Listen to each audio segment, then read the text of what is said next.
Let's talk about the Cowboys. In the early days, again, land was relatively worthless. There was land everywhere. There weren't enough people to occupy the land. The wealth was in cattle. And so it wasn't so much about controlling land, it was about controlling cattle. And so you bought heads of cattle, that's cows, and you branded them with your brand to make sure you knew everybody knew they were yours, and then you just let them go. And then every year you would round them up, take the ones that were ready to be slaughtered for meat, and you would sell those, and then the rest you would just keep living out there. This did not require a whole lot of labor, and it certainly didn't require land ownership. You just let them graze wherever they went. These techniques, by the way, of cowboying are developed by the Spanish and the Mexicans. The cowboys are simply the American versions of the Mexican and Spanish vaqueros. Branding, roundups, roping, lariats, saddles, chaps, spurs. These all originate in the Spanish ranching tradition, as well as broncos, which is a Spanish word. These are just the cowboys' horses. In 1865, there are 5 million cattle in Texas, and the East paid well.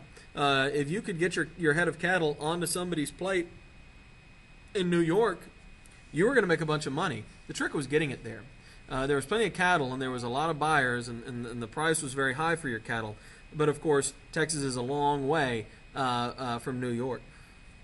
So the answer is the cattle drive. In 1866, a group of ranchers in South Texas combined a herd of 260,000, and they drove it from South Texas in one big group with a whole bunch of cowboys to Sedalia, Missouri. They suffered heavy losses along the way, but the price of cattle was so high they still made a lot of money. This was the first long drive. There's a great book by Larry McMurtry. It's also a wonderful miniseries with great actors, wonderfully done, called Lonesome Dove, which is about this first cattle drive, about Goodnight and Loving and the guys who put that together. It's really fantastic if you have a chance to read it or watch that. Abilene, Kansas will become the first major railhead. And as the railroad moves west, so does the railhead, because of course the closer the railroad gets to you, that's where you're gonna go. This first cattle drive here goes to Sedalia. And then you'll notice they keep going progressively further west because it's more convenient.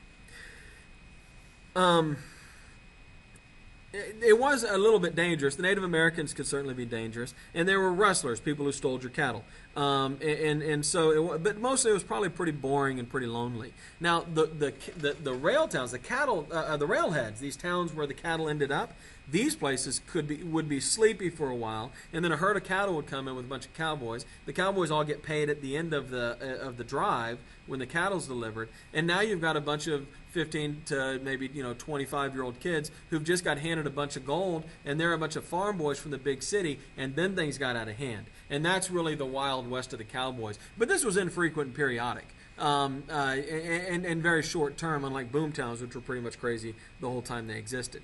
So if you were in Kansas City on the night the cowboys came in with a herd of cattle and all got their bag of coins for herding the cattle, yeah, people were going to be out drinking, raising hell, having a good time. Somebody was probably going to get shot. Ranchers soon had to compete with sheep ranchers for grass and farmers' fences.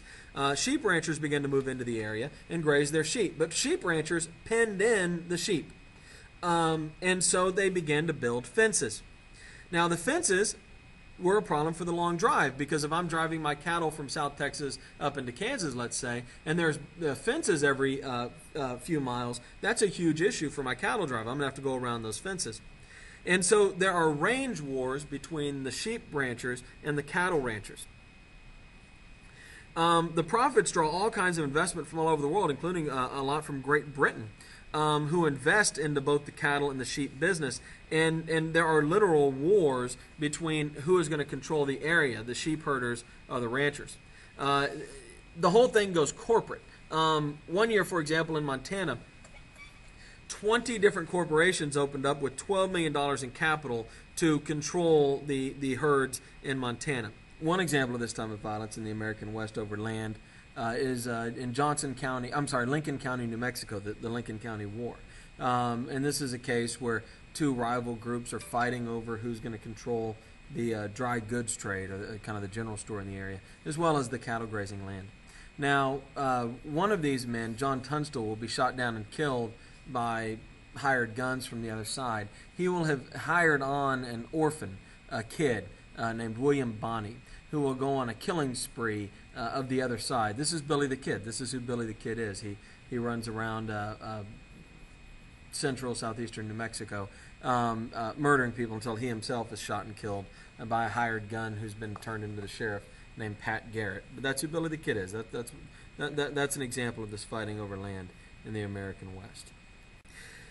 Anyway, the expansion of cattle ranching and sheep herding leads to overgrazing. They just simply eat too much of the grass, and it is unable to rebound, and so there's less and less food available. Then the winters of 1885 through 1887 are extremely severe, very cold, combined with incredibly hot winters, and hundreds of thousands of cattle will die because of the weather.